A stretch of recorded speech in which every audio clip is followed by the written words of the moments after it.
ছোট করে আপনার কাছ থেকে মন্তব্য জানতেই চাই যে বাংলাদেশকে বারবারই বলা হয় ঝুঁকিপূর্ণ প্রাকৃতিক দুর্যোগের ক্ষেত্রে এখন খুবই বলা যায় রেড অ্যালার্মিং এর জায়গায় আছে। সেখানে আমাদের ব্যবস্থাপনাগুলো আসলে কি আপনি দেখেন যে সেটা আধুনিক হয়েছে বা কিছুটা হলে অ্যাওয়ারনেসের জায়গাটি একটু বাড়ানো গেছে? আমাদের ওই আমরা আমরা মোটা দাগে যদি বলি, আমরা ধরেন আমাদের যে জিনিসগুলো খুব বেশি দরকার এগুলো নিয়ে আমরা অনেকটা উদাসীন থাকি।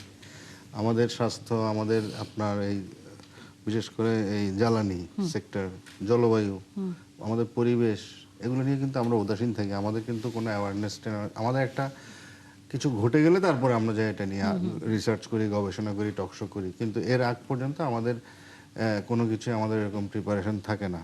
তবে নেপালের যে ঘটনাটা, এখানে আপনার যেহেতু নেপাল অনেক উঁচুতে, এখানে আপনার হিমবাহ ধস, পাথর, রক স্লাইড বলে আর কি, বড় বড় পাথর এগুলো ধসে পড়েছে। আর এই সময়টা কিন্তু সেখানে বর্ষাকাল, পানি আর্দ্র, নরম, যার ফলে পুরো ধসটা এবং পাথর অতিমাত্রা এগুলো আসছে।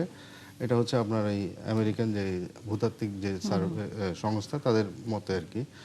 তো এবং জলবায়ু পরিবর্তনজনিত কারণ তো আছে, সব কিছু মিলিয়ে তবে যেহেতু আমাদের প্রতিবেশী, আমাদের কাছের দেশ, তো এর বাইরে কিন্তু আমরা না, আমাদের জলবায়ু নিয়ে আমাদের চিন্তা ভাবনা করা উচিত। আমাদের যারা বিশেষজ্ঞ আছেন তাদের নিয়ে কমিটি করে আমাদের আগামী 10 বছর পরে কি হতে পারে, 20 বছর পরে কি ধরনের আমাদের যে দুর্যোগ আসতে পারে, আমাদের এগুলো নিয়ে রিসার্চ করা উচিত এবং সে অনুযায়ী আমাদের প্রিপারেশন থাকা দরকার। নিশ্চয়ই। সেই প্রিপারেশনটা আসলে কি হতে পারে? আমাদের সাথে যুক্ত হয়েছেন অতিথি হিসেবে অধ্যাপক ডক্টর মোহাম্মদ আল আমিন, দুর্যোগ ব্যবস্থাপনা ও জলবায়ু বিশেষজ্ঞ।